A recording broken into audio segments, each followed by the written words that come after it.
रामू जैसे ही सोकर उठा, उसका बड़ा भाई रघु उसके कमरे में आ जाता है। ओ हो, राजा साहब उठ गए।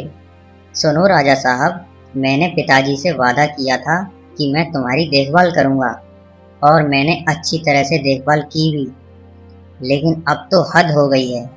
अब तो तुम 20 साल के हो गए हो और 1 रुपया भी कमा कर नहीं दे रहे हो। और अब याद रखो, अगर कल शाम तक तुमने पैसे कमा कर नहीं दिए तो मेरी बात कान खोल कर सुन लो। कल से मैं तुम्हें इस घर में नहीं रहने दूंगा। भैया, आप तो जानते हो मेरी एक भी मूर्ति नहीं बिकती है। अब ऐसे में क्या करूं मैं? तुम चाहे कुछ भी करो, मूर्तियां बेचो, लकड़ियां काटो या किसी के घर में नौकर बनो, मुद्दे की बात ये है कि कल शाम तक मुझे पैसे चाहिए तो चाहिए। बस बात खत्म। रामू कुछ नहीं कह पाया। वो चुपचाप अपना थैला उठाकर घर से बाहर निकल गया। अब धूप ढलने लगी थी और उसका मन भारी हो चुका था। चलते चलते उसने जंगल की ओर देखा तो उसके मन में एक ख्याल आया। क्यों ना मैं भैया के कहे अनुसार लकड़ियां बेचना ही शुरू कर दूं? हाँ, यही सही रहेगा। तभी वहाँ से गांव के मुखिया गुजर रहे थे। अरे रामू, क्या हुआ? क्या बात है? तुम इतने उदास क्यों हो? कहाँ जा रहे हो? क्या कहूँ मुखिया जी, भैया ने मुझसे खाने पीने का हिसाब मांग लिया। कहते हैं कि मैंने आज तक उनके घर में 1 भी रुपया नहीं दिया है। मुखिया जी, आप तो जानते हैं कि मैं मूर्तियाँ बनाता हूँ और मूर्तियाँ बाजार में कोई खरीदता नहीं है, तो मैं कहाँ से दूंगा पैसे। इसीलिए मैंने घर छोड़ दिया और चला आया सब कुछ पीछे छोड़ के। रामू का चेहरा आंसुओं से भीगा हुआ था। अब वो पूरी तरह अकेला हो गया था। बस बस, शांत हो जाओ रामू। दिल छोटा मत करो। गांव के बाहर मेरी एक पुरानी झोपड़ी है जो बरसों से खाली पड़ी है। तुम जब तक चाहो वहां रह सकते हो। मुखिया जी, मैं जीवन भर आपका उपकार नहीं भूलूंगा। आपका बहुत बहुत धन्यवाद। मुखिया मुस्कुराते हुए वहां से चला गया और रामू जल्दी से उस झोपड़ी में चला जाता है। कुछ ही देर में वहां मुखिया आ जाता है। हाँ, अब बताओ रामू, आगे तुम क्या करोगे? मुखिया जी, मैं कोई बड़ा काम तो जानता नहीं, बस मजदूरी करना ही आता है मुझे। और भैया ने कहा है कि आज अगर शाम तक घर में पैसे नहीं दिए मैंने, तो वो मुझे घर से निकाल देंगे। अरे रघु ऐसा नहीं करेगा, मैं उसे जानता हूँ। तुम शाम तक घर चले जाना। नहीं मुखिया जी, आप भैया को नहीं जानते। अगर मैंने आज घर में पैसे नहीं दिए तो वो मुझे सच में घर से बाहर निकाल देंगे। देखो रामू, ये गांव छोटा है। यहाँ मजदूरी का काम बहुत मुश्किल से मिलता है। लेकिन अगर तुम जंगल में लकड़ियां काटकर दूसरे गांव में बेचो तो ये बड़ा अच्छा काम है। लकड़ियां अच्छे दामों में बिकती हैं और कमाई भी बढ़िया हो जाती है। हाँ मुखिया जी, मैं भी यही सोच रहा था कि क्यों ना मैं जंगल से लकड़ियाँ काट कर बाजार में बेचूं। तो देर किस बात की? जल्दी से जाओ और मन लगाकर काम करो। ठीक है मुखिया जी। इतना कहकर मुखिया वहां से चला जाता है और कुछ देर बाद रामू कुल्हाड़ी लेकर जंगल में चला जाता है। बड़ी मेहनत से उसने सूखी लकड़ियां इकट्ठी की और जैसे तैसे उन्हें बाजार ले गया।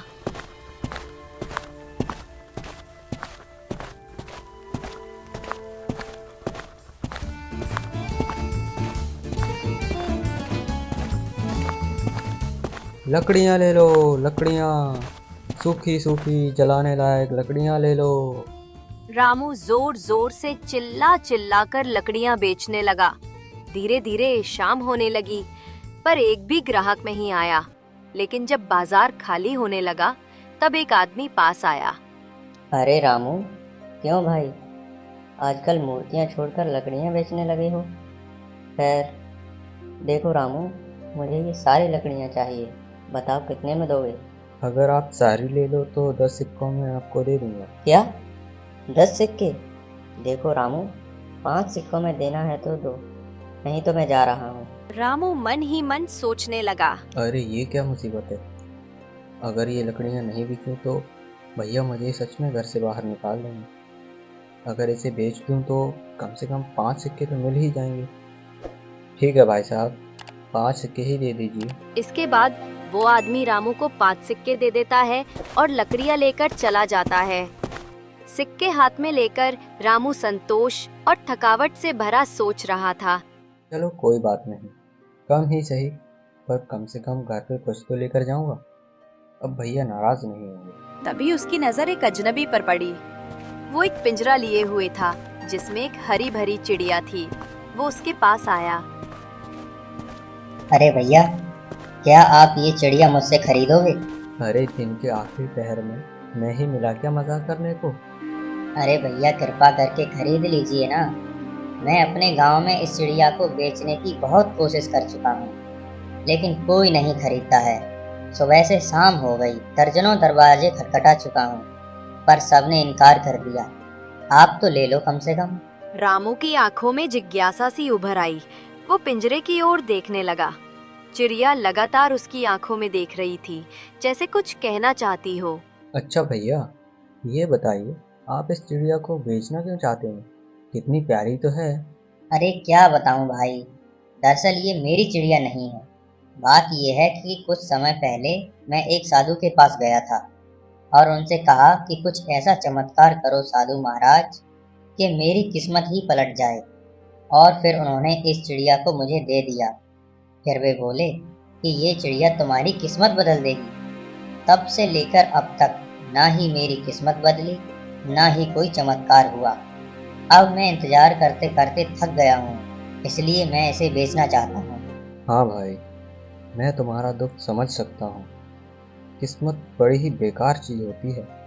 देखो भैया, आज दिन भर की मेहनत से मैंने 5 सिक्के कमाए हैं। इन्हें रख लो, और चाहो तो इस चिड़िया को भी रख लो। हो सकता है तुम्हारी किस्मत बदल जाए। नहीं नहीं भाई, मैंने देख लिया है, ये चिड़िया मेरे किसी काम की नहीं है। अरे इसकी देखभाल कर करके तो मेरा दिमाग खराब हो गया है। तुम ही इसे संभालो। इतना कहकर वो व्यक्ति सिक्के लेकर वहां से चला गया।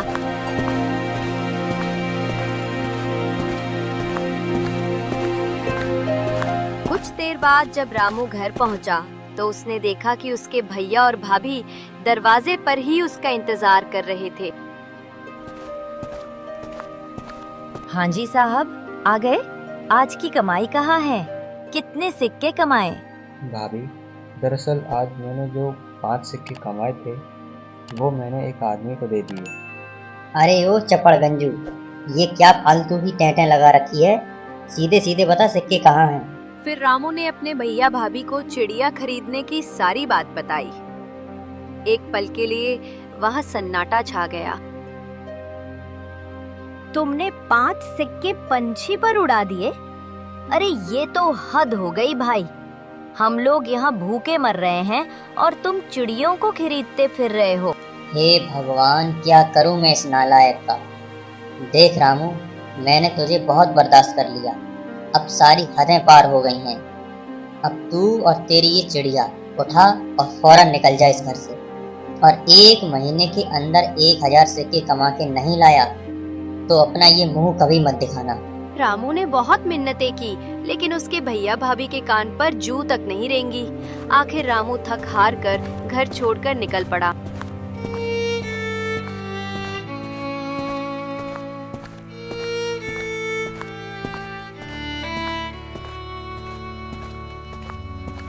हाय रे मेरी किस्मत, अगर आज मेरे पिता होते तो ये दिन ना देखना पड़ता।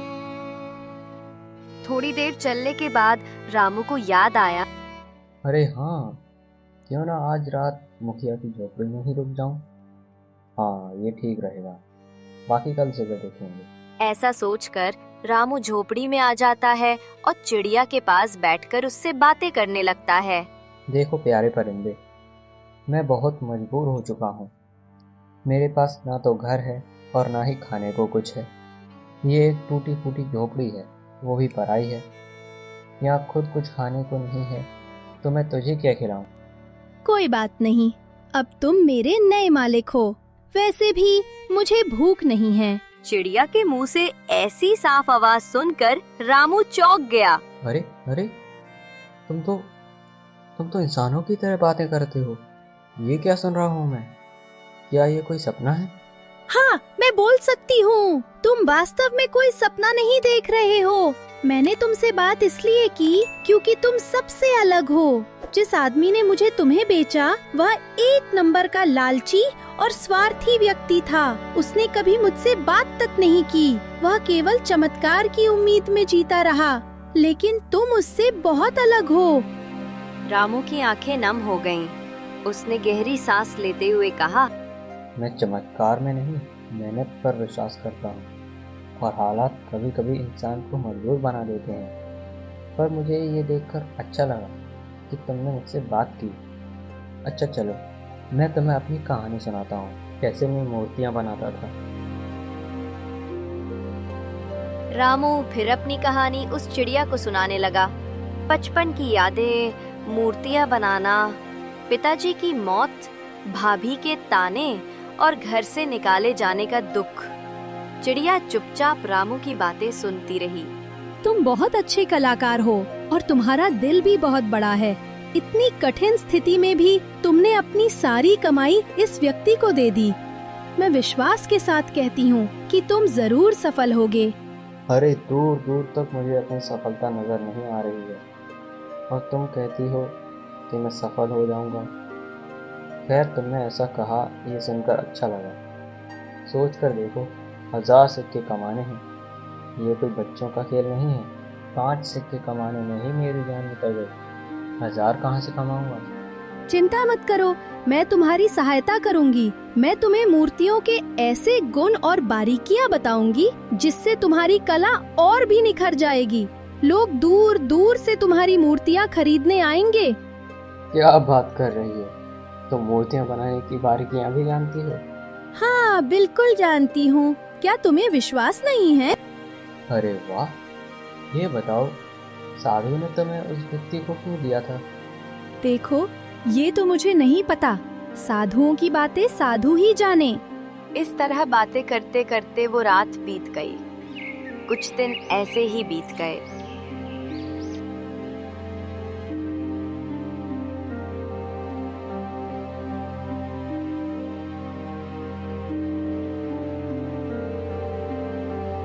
क्या हुआ रामू?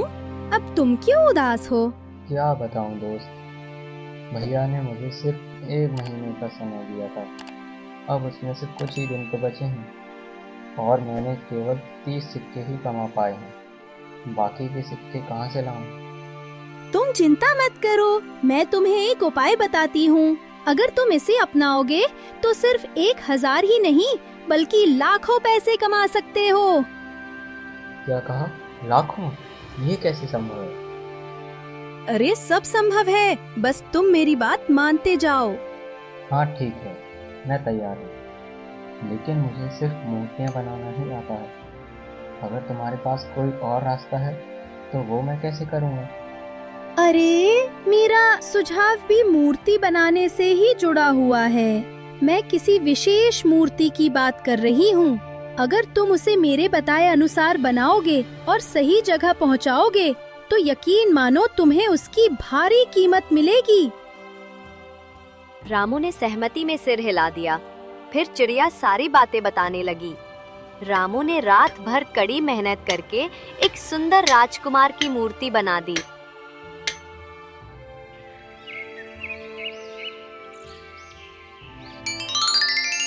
अरे वाह, ये मूर्ति तो किसी असली राजकुमार जैसी लग रही है। दोस्त, क्या तुमने इस राजकुमार को देखा है? तुम उसकी चिंता मत करो। अब तुम्हें ये मूर्ति लेकर बल्लभगढ़ राज्य में जाना है। वहाँ मैं भी तुम्हारे साथ चलूंगी।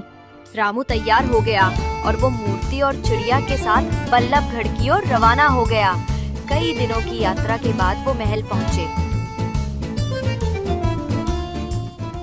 कौन हो तुम और बल्लभगढ़ में कैसे आना हुआ? महाराज प्रणाम स्वीकार करें। मैं एक साधारण मूर्तिकार हूँ। मैंने आपके लिए एक बहुत ही खास मूर्ति बनाई है। मुझे विश्वास है कि यदि आप उसे देखेंगे तो खुश होकर आप मुझे इनाम जरूर देंगे। जरा दिखाओ तो सही, उस मूर्ति में ऐसा क्या खास है, हम भी तो देखें। रामू ने सावधानी से मूर्ति को सामने रख दिया। राजा जैसे ही उस मूर्ति को देखते हैं, उनकी आंखें भर आती हैं। पर अगले ही क्षण उनका चेहरा कठोर हो जाता है। तुम्हारी हिम्मत कैसे हुई कि तुमने ये मूर्ति बनाई? आखिर किसके कहने पर ये मूर्ति बनाई? क्या तुम इसे पहचानते हो?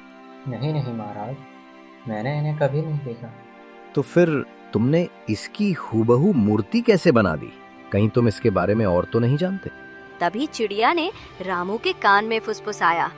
मेरा जिक्र मत करना। तुम सिर्फ इतना कहो कि तुमने इसे सपने में देखा था और उसने कहा कि राजा विक्रम मूर्ख है। मेरी मूर्ति बनाओ और उसे दिखाओ ताकि उसकी मूर्खता दूर हो सके। क्या? अरे ये क्या बोल रही हो? मुझे मरवाओगी क्या? अरे सचमुच इनाम चाहिए तो यही बोलो। अरे तुम उस चिड़िया के साथ क्या खसुर पुसुर कर रहे हो? साफ साफ बताओ, आखिर तुमने ये मूर्ति क्यों बनाई है? क्षमा करें महाराज, दरअसल बीती रात एक राजकुमार मेरे सपने में आया था और उसने कहा था, राजा विक्रम मूर्ख है, मेरी मूर्ति बनाओ, उसे दिखाओ ताकि उसकी मूर्खता दूर हो सके। इतना सुनते ही राजा विक्रम का चेहरा क्रोध से लाल हो गया। मूर्ख, क्या तुम जानते भी हो कि तुमने किसकी मूर्ति बनाई है? सैनिकों, इस मूर्ख को तुरंत कारागार में डालो। रामू को चिड़िया सहित कारागार में डाल दिया गया। रात भर वो बेचैनी से जागता रहा। वो क्रोध से चिड़िया से बोला, तुमने तो कहा था मुझे इनाम मिलेगा और यहाँ तो राजा ने सीधा जेल में डाल दिया। अरे तुम चिंता क्यों करते हो? तुम मेरी बात पर भरोसा रखो, तुम्हें जरूर इनाम मिलेगा। अरे क्या इनाम मिलेगा? मैं ही मूर्ख हूँ जो तुम्हारी बातों में आ गया। अगर तुम्हारी बात न मानी होती तो ये दिन न देखना पड़ता। पहले से ही मुसीबत कम थी क्या? रामू ने सारी रात चिड़िया से बात नहीं की। अगली सुबह एक सैनिक कारागार में आ पहुंचा। मेरे साथ चलो, महाराज ने तुम्हें बुलाया है। देखा, मैंने तुमसे कहा था ना कि तुम्हें इनाम जरूर मिलेगा। बस बहुत हुआ, अब मैं तुम्हारी इन मीठी मीठी बातों पर विश्वास नहीं करने वाला। ये क्या बकबक कर रहे हो? चुपचाप मेरे साथ चलो।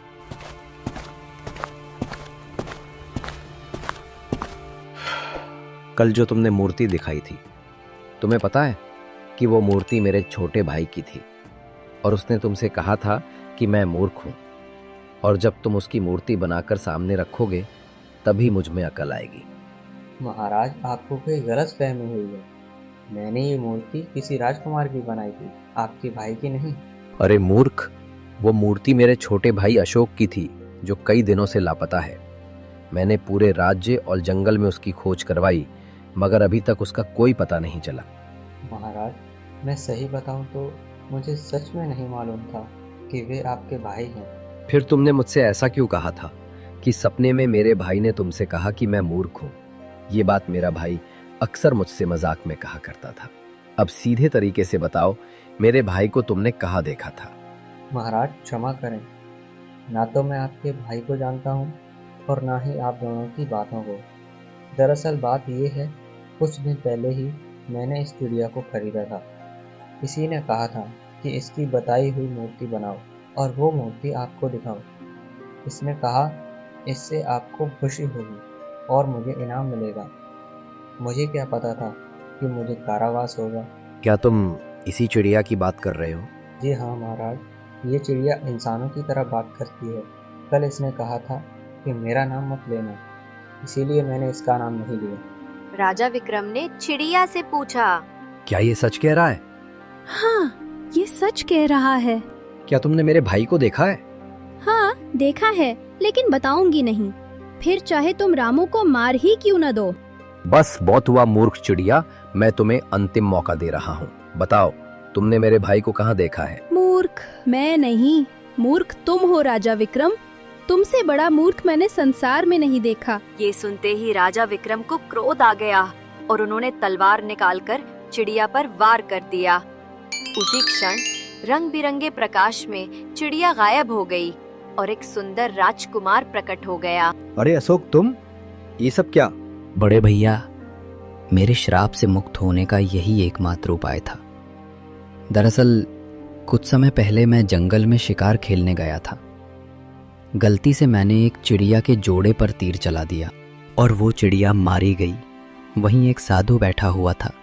उसने गुस्से में मुझे श्राप देते हुए कहा कि मैं भी चिड़िया बन जाऊं। जब मैंने क्षमा याचना की तो उसने कहा कि मेरा श्राप तभी टूटेगा जब तुम्हारा सगा भाई चिड़िया के रूप में तुम्हें मार देगा। कुछ समय बाद साधु ने मुझे एक व्यक्ति को दे दिया और वो व्यक्ति मुझे रामू को बेच कर चला गया। जब मुझे पता चला कि रामू मूर्तिकार है तो मैंने एक योजना बनाई।